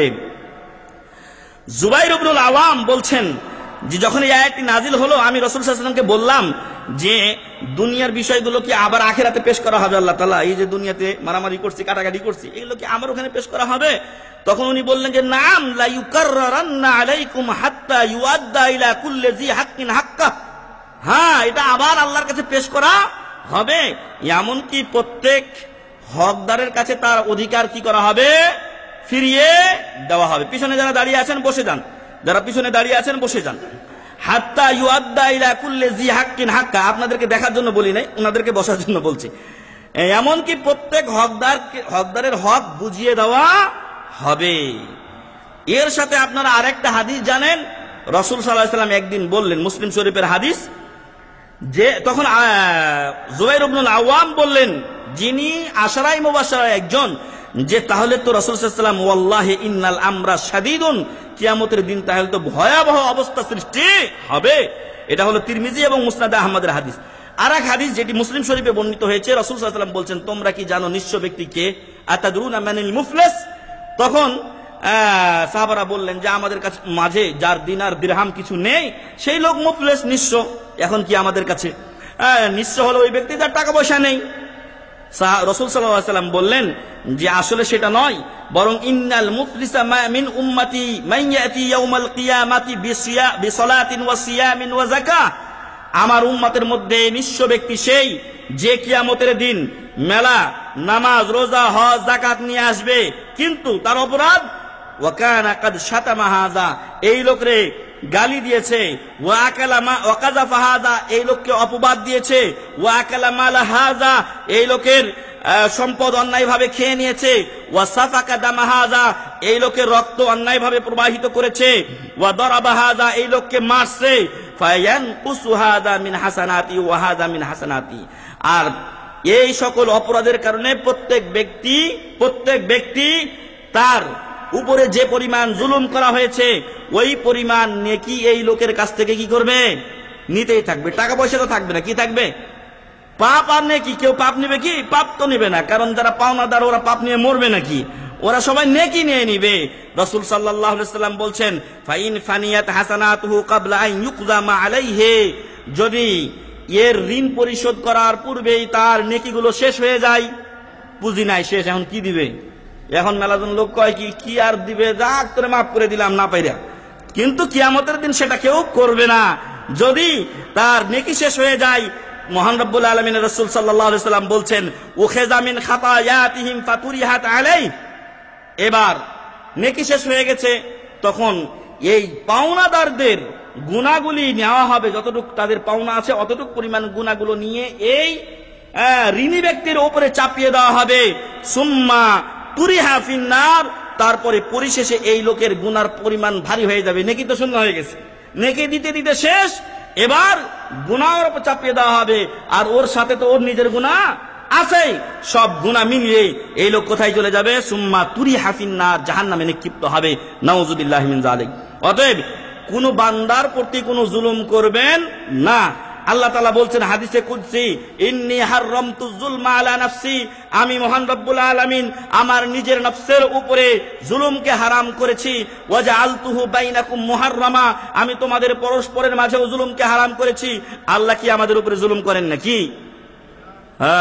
আল্লাহ জুলুম করেন না, আমরা নিজেরা ভুল করি, যার ফলে আল্লাহ শাস্তি দেন, আর আমরা পরস্পরের উপরে জুলুম করে থাকি। এজন্য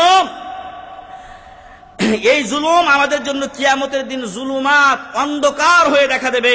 তাই আসুন আমরা সেই জুলুম থেকে বিরত থাকি, মানুষের অধিকার এখনই আদায় করি, কারণ যে কোনো মুহূর্তে আমাদের কি হয়ে যেতে পারে?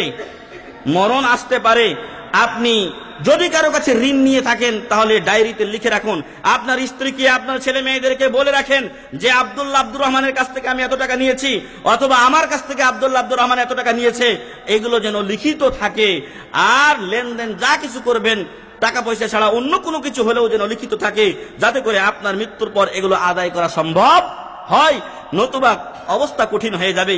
রাসূল সাল্লাল্লাহু আলাইহি ওয়াসাল্লামের যুগে একজন সাহাবী মারা গেলেন, রাসূল সাল্লাল্লাহু আলাইহি ওয়াসাল্লাম বললেন ওর উপরে কি ঋণ আছে? তো বলা হলো যে হ্যাঁ, ওর কিছু ঋণ আছে। রাসূল সাল্লাল্লাহু আলাইহি ওয়াসাল্লাম জানাজার নামাজ পড়াতে গিয়ে পিছনে সরে চলে আসলেন, বললেন যে আমি এর জানাজা পড়বো না, তোমরা এই জানাজা পড়ে নাও, কারণ ওর উপরে ঋণ বাকি আছে। একজন সাহাবী বললেন, আল্লাহ রাসূল সাল্লাল্লাহু আলাইহি ওয়াসাল্লাম আমি ওর ঋণটা পরিশোধ করে দেব। আল্লাহু আকবার। এখন তো এই লোক পাওয়া মুশকিল। সাহাবাদের কল্যাণ চাইতেন। রাসূল সাল্লাল্লাহু আলাইহি ওয়াসাল্লাম এবার নামাজ পড়লেন। কয়েকদিন পরে আবার দেখা হয়েছে ওই সাহাবীর সাথে, কি গো ঋণটা পরিশোধ করেছো কি? অবস্থা কি? এই জন্য ঋণের ব্যাপারে সজাগ থাকুন। কিন্তু এখন অবস্থা আমরা দেখছি সম্পূর্ণ ভিন্ন। চুরি ডাকাতি থেকে শুরু করে নেতা নেত্রী হওয়ার মাধ্যমে জনগণের মাল আত্মসাৎ, সবকিছু এগুলো এর আওতায় পড়বে, এবং সুদ ঘুষ সবই এর আওতায় পড়বে। অতএব সাবধান হই ভাই, অন্যের ভুল ধরার আগে নিজেরটা আগে খেয়াল করি এবং নিজে সাবধান হয়ে জাতিকে সাবধান করি। আল্লাহ যেন আমাদের তৌফিক দান করেন, আল্লাহুম্মা আমিন।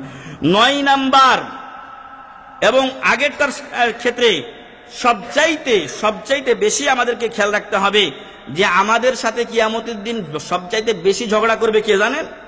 আপনার আমার পিতামাতা, আপনার আমার স্ত্রী, মহিলাদের স্বামী, আমার আপনার ছেলে মেয়েরা, এরা কাছের লোক।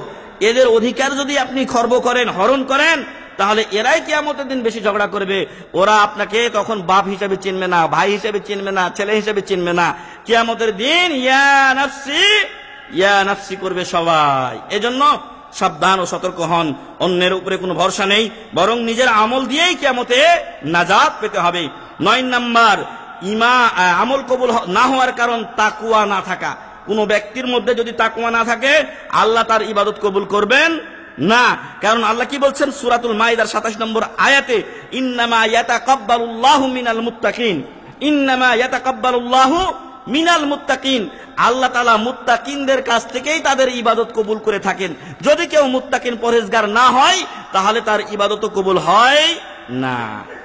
10 নাম্বার, পিতামাতার সাথে সদ্ব্যবহার করুন, নতুবা আপনার ইবাদত কবুল হবে না। কারণ মহান রব্বুল আলামিন সূরাতুল আহকাফের 15 ও 16 নম্বর আয়াতে বলছেন, প্রথমত তিনি বলেছেন যে পিতামাতার সাথে সদ্ব্যবহার করো, তারপরে আর কিছু কথা বলার পরে তিনি বলছেন উলাইকাল্লাযীনা নাতাকাব্বালু আনহুম আহসানা মা আমিলু, যারা পিতার মাতার প্রতি সদ্ব্যবহার করে, আরো এদের প্রতি সদ্ব্যবহার করে, এদের ভালো আমল আমি কবুল করে থাকি। ওয়া নাতাজাওয়াজু আন সাইয়্যাতিহিম ফি আসহাবিল জান্নাহ, আর এদেরকে আমি জান্নাতীদের অন্তর্ভুক্ত করি। আর তাদের যেগুলো পাপ আছে ওগুলো থেকে আমি এড়িয়ে যাই, পাপকে এড়িয়ে যাই।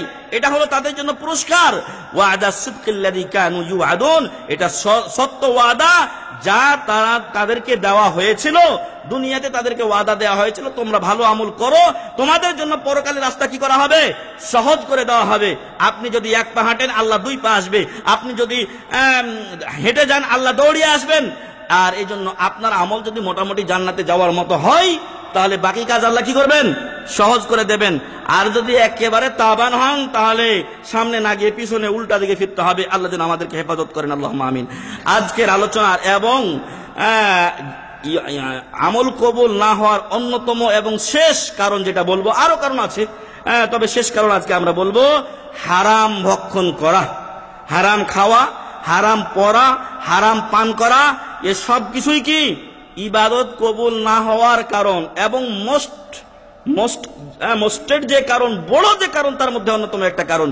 আল্লাহ রাসূল সাল্লাল্লাহু আলাইহি সাল্লাম বলছেন, আবু হুরায়রা থেকে বর্ণিত হাদিস, মুসলিম শরীফের হাদিস, আইয়ুহান নাস, হে লোকেরা, ইন্নাল্লাহা তাইয়্যিব, আল্লাহ পবিত্র, লা ইয়াকবালু ইল্লা তাইয়্যিবা, আল্লাহ পবিত্র জিনিস ছাড়া কবুল করেন না। আপনি বিড়ির ব্যবসা করেন, আপনি বিড়ি ব্যবসা করে যদি টাকা দান করেন, হবে? যে জিনিস খাওয়া হারাম, ওর ব্যবসা হারাম, ওই টাকা যদি আল্লাহর রাস্তায় দান করে, ওটাও হারাম, ওটা কবুল হবে না, তার কোনো সওয়াব পাবে না। বলছেন আল্লাহ রাসূল সাল্লাল্লাহু আলাইহি ওয়াসাল্লাম, ইন্নাল্লাহা তাইয়্যিব লা ইয়াকবালু ইল্লা তাইয়্যিবা, আল্লাহ পবিত্র, পবিত্র জিনিস ছাড়া আল্লাহ কবুল করেন না। ওয়া ইন্নাল্লাহা আমারাল মুমিনিনা বিমা আমারা বিহিল মুরসালিন, আর আল্লাহ তাআলা মুমিনদেরকে যেটা আদেশ দিয়েছেন, একই আদেশ করেছেন নবীদেরকে, অর্থাৎ নবী এবং মুমিনদের প্রতি আল্লাহর আদেশ এক। কি আদেশ দিয়েছেন? আল্লাহ বলছেন, ইয়া আইয়ুহার রাসূলু কুলু মিনাত তাইয়্যিবাতি ওয়া আমালু সালিহা, হে রাসূলগণ, তোমরা পবিত্র জিনিস থেকে খাও, ওয়া আমালু সালিহা, এবং নেক কাজ করো। ইন্নী বিমা তা'মালুনা আলিম, তোমরা যে আমলগুলো করো সেই সম্পর্কে আমি সম্যক জ্ঞাত আছি। সূরা মুমিনুন 11 নম্বর আয়াত।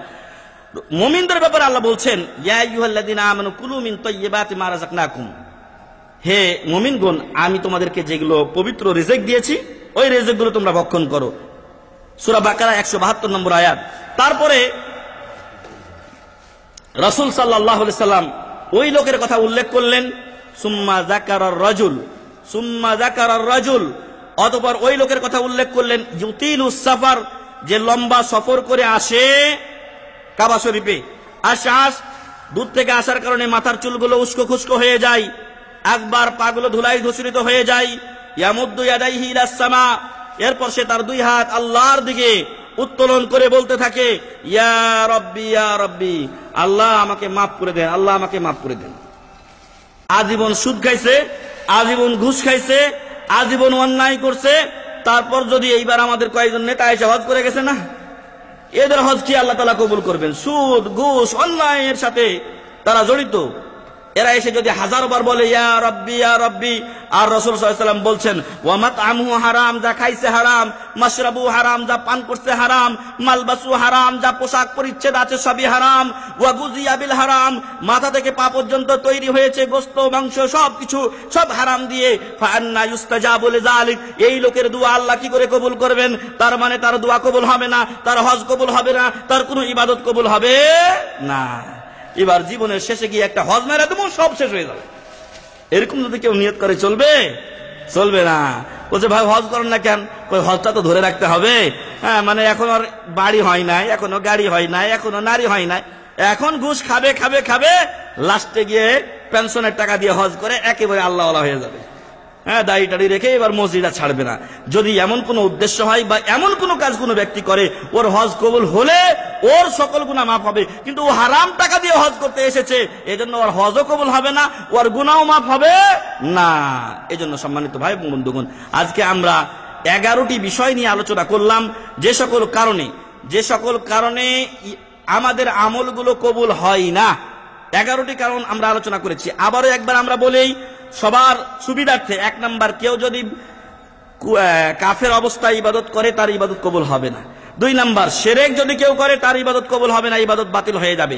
3 নাম্বার, কেউ যদি রাসূলের তরিকায় ইবাদত না করে, বেদাত করে, তাহলে তার আমল বাতিল হয়ে যাবে, তার ইবাদত কবুল হবে না।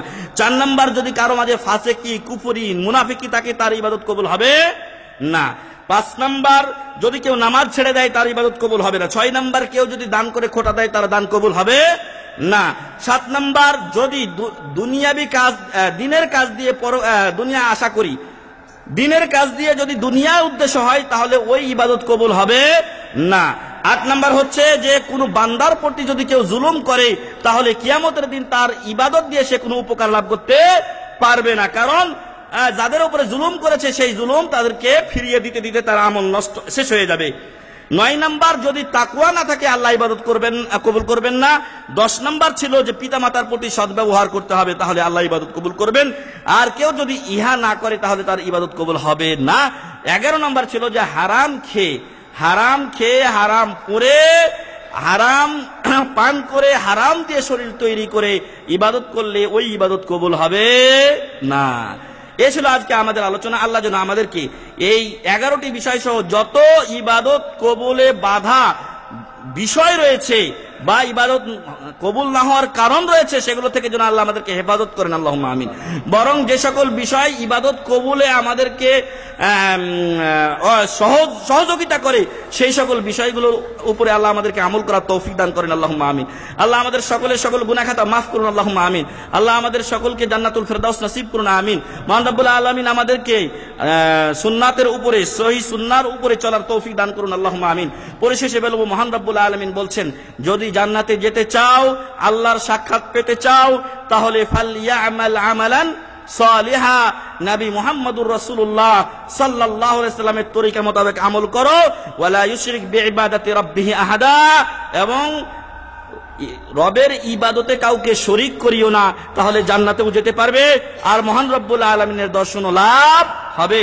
আসুন আমাদের আমলগুলোকে নবী মুহাম্মদুর রাসূলুল্লাহ সাল্লাল্লাহু আলাইহি সাল্লামের তরিকার সাথে মিলিয়ে নেই এবং আমাদের ইবাদতগুলো থেকে শিরককে বিদায় জানাই। আল্লাহ যেন আমাদেরকে উভয়টির তৌফিক দান করেন, আল্লাহুম্মা আমিন। আল্লাহ তাআলা আমাদের সকলকে যেন সুস্থ রাখেন, আল্লাহুম্মা আমিন।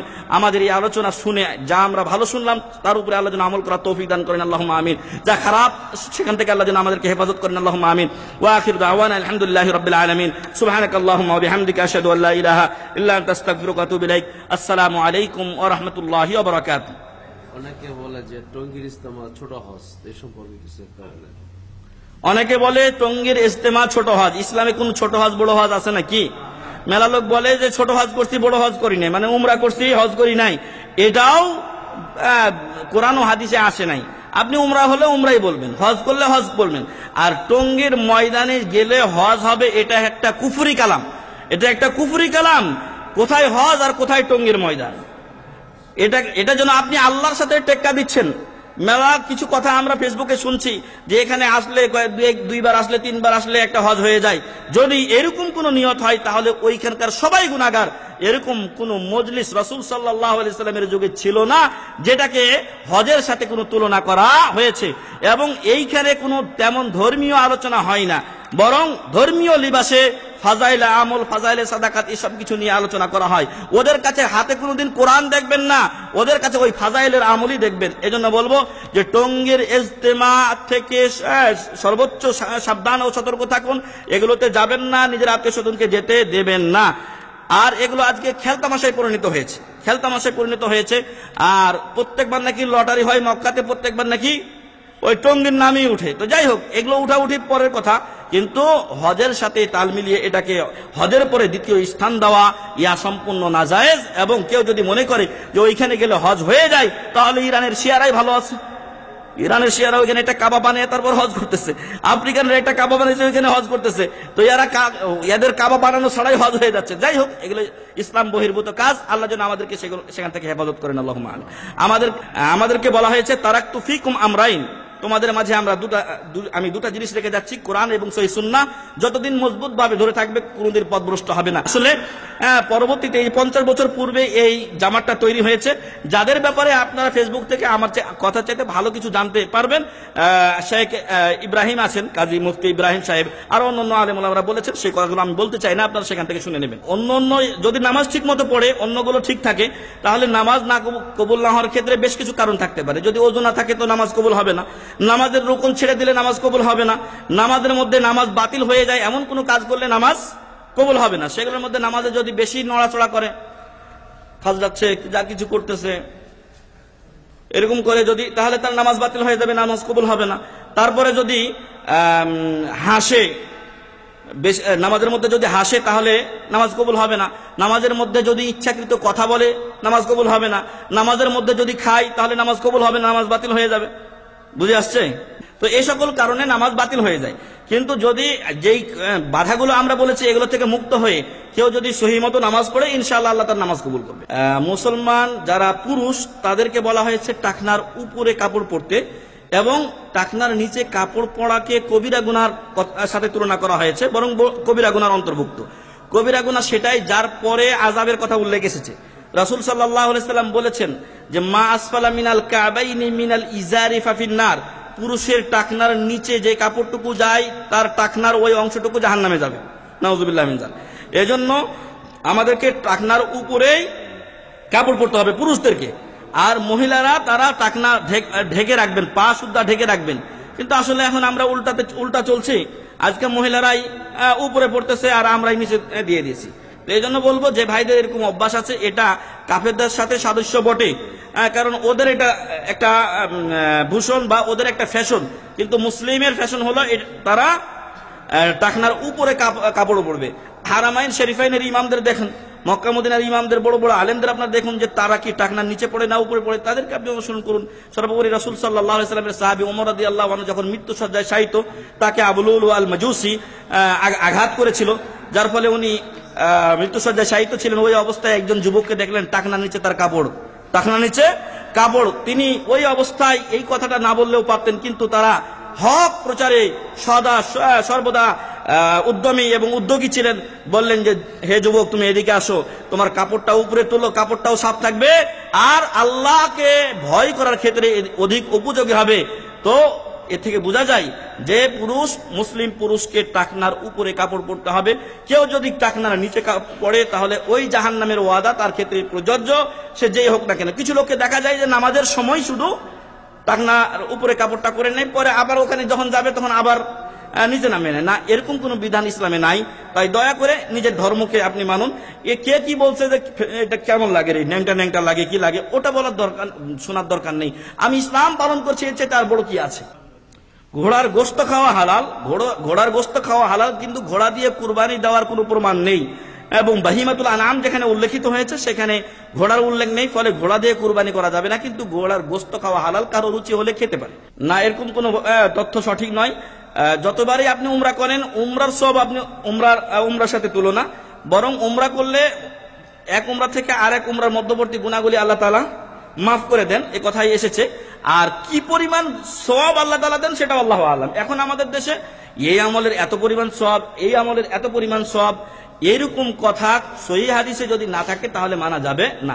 তো 7 বার কেন 10 বার যদি কেউ উমরা করে তাহলে হজের সমান পৌঁছবে না, কারণ হজ হজের জায়গায়, উমরা উমরার জায়গায়। বাম দিকে থুতু দিবে যে ব্যক্তি, খারাপ স্বপ্ন দেখবে, বাম পাশে সে থুতু ফেলবে 3 বার এবং সে শয়তানের কাছ থেকে আল্লাহর কাছে আশ্রয় প্রার্থনা। এটা আপনার নিজের পরিস্থিতির উপর নির্ভর করছে। যদি গিয়ে আপনি ওখানে ওদের ভুলটা ধরিয়ে দিতে পারেন, ওদের যে ভুলগুলো আছে কিছু, এখন কথার কথা ওরা একটা ঈদে মিলাদুন্নবী পালন করছে, আপনাকে এখন ডাকছে, যদি আপনি না জানতো ওরা খারাপও ভাবছে, আপনি গিয়ে যদি ওইখানে তাদের সাথে ওদের বেদাতে শরিক না হয়ে, পাপ যেগুলো বললেন যে বেদাত হয়, তো বেদাতে শরিক না হয়ে যদি আপনি ওদেরকে সংশোধন করতে পারেন যে ভাই এগুলো নাই, অতএব এগুলো আমরা না করে যেভাবে আছে আমরা সবাই আপনার জন্য বা যারা মিলাদ দিয়েছে তাদের জন্য দোয়া করে দেব, তাহলে সেইভাবে আপনি করতে পারলে আপনি যেতে পারেন। কিন্তু যদি এখন দেখা যায় যে না, আপনি ওখানে গিয়ে আপনার কোনো কিছু সহি তাদেরকে ঢুকাতে পারলেন না, বরং ওদেরটাই আপনি পালন করলেন, তাহলে আপনার ওখানে যাওয়া উচিত নয়। বুঝে আসছে কি? যদি আপনি ওদেরটাই নিজে মেনে নেন তাহলে ওখানে যাওয়া আপনার জন্য জায়েজ নয়। একটা বেদাত হলেও তো আপনি করবেন, একটা বেদাত হলেও আপনি করবেন। তো ফলে এরকম বেদাতি জায়গাতে যাওয়া জায়েজ নয়। তবে যদি এমন হয় যে আপনার ভিতরে কিছু এলেম আছে, আপনি ওদের 10 জনকে বুঝাতে পারবেন, এই তাবলীগের উদ্দেশ্যে আপনি সেখানে যেতে পারেন এবং সেই ক্ষেত্রে আপনার জন্য যাওয়া জায়েজ হবে ইনশাআল্লাহ।